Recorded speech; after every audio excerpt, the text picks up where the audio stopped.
hot, very hot. Hey there, Sharon Horne-Ellstrom here. Welcome to day 42 of our Be a Better You annual challenge. Today we're talking about yes or no people, because we all are one or the other predominantly, and sometimes we're in the middle, but for the most part, I'll share my story about whether I'm a yes or no person after we talk about the topic itself.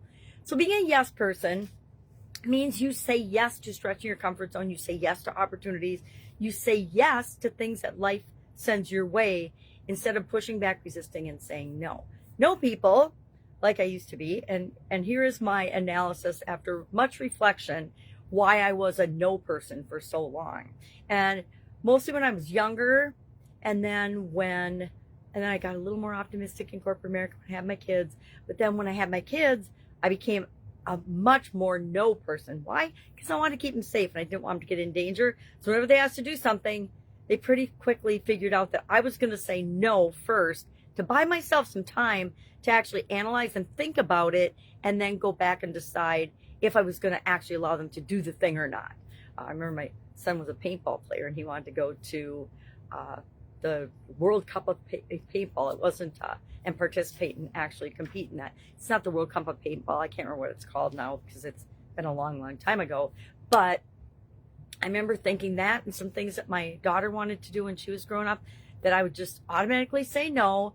And then I would buy myself, 10, 15 minutes to actually weigh the pros and cons, or whatever other tool I was using back at the time. And then I would come back and I would say, okay, we can do it with this modification. Or, you know what, guys, I thought about it. It's still a no. We're not going to do that.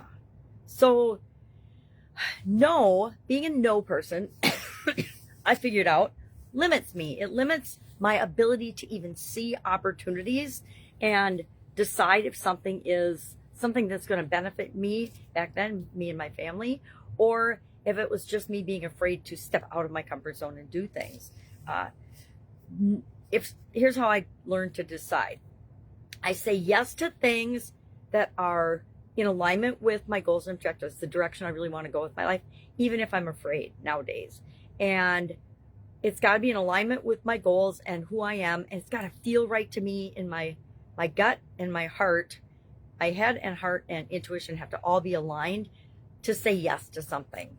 And it has to be something that I actually feel excited and curious about, even though that feels the same as fear. I also realized a long time ago that, to me, excitement and curiosity feel the same as fear. They're kind of at the same vibrational frequency, and I have to separate those two in my mind by thinking about it and saying, okay, am I really afraid of this, or is it something that I'm kind of excited about because it's got the potential to move me toward what it is that I want in my goals and objectives? So I'll say yes to those things. I say no to things that don't match up with my core values and objectives. I've left jobs because I found out that stuff was going on that didn't match my personal values and ethics. And I was like, nope, not gonna be a part of any of this. I've left relationships for the same reason. Both, friendships and romantic relationships, because if it's not a match, if we're not aligned at the core on our core values, the things that are most near and dear to our hearts, the relationship's not going to work out long term. Now, people come and go in our lives for a season and a reason. I always say that because sometimes we need a certain person and their skill set in our life, and then we don't need that anymore. That's why we grow apart from some of our friendships and relationships. I will also say no to anything these days that doesn't feel right to me. My head, heart, and intuition, again, have to give me a yes or a no to help me make a decision. And no to anything that's not in alignment with my core values. No to anything that feels like an obligation, not like something I want to do. If it feels like more of an obligation than an opportunity, then the answer is no, because it's not in alignment. It's not right for me right now. Doesn't mean the thing wouldn't be right for me down the road or in the past, but it's not right for me and who I am right now and where I'm going with my life. So yes or no person. Today what we're going to do is we are going to, and we could talk about all the reasons. If I have my magnifying glass, it's good to be a yes or no person. When we say no to everything, we cut ourselves off from opportunity. We limit our social interactions. We limit what's possible for us because we're resistant to everything. When we say yes, we don't want to say yes to everything either, right? Or we get overwhelmed and overloaded. I used to never say no to people asking me for help with my kids or help with the school or help with things like that. I said yes to everything. And I got exhausted because I was raising 2 kids, working full time, having a business on the side, and then volunteering for things that people asked me to do. Got me in trouble physically, at least physically in trouble. I've talked about that before.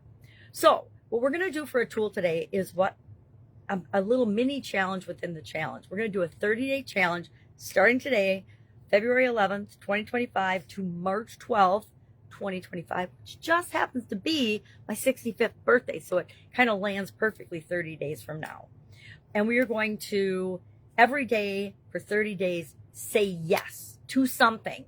Yes to something that stretches our comfort zone. Yes to something that we would normally not even consider, but yes to something that's still in alignment with who we are and where we're going with our goals for confidence, that is moving us toward what we want, that feels right. It feels scary, but is it scary or excited?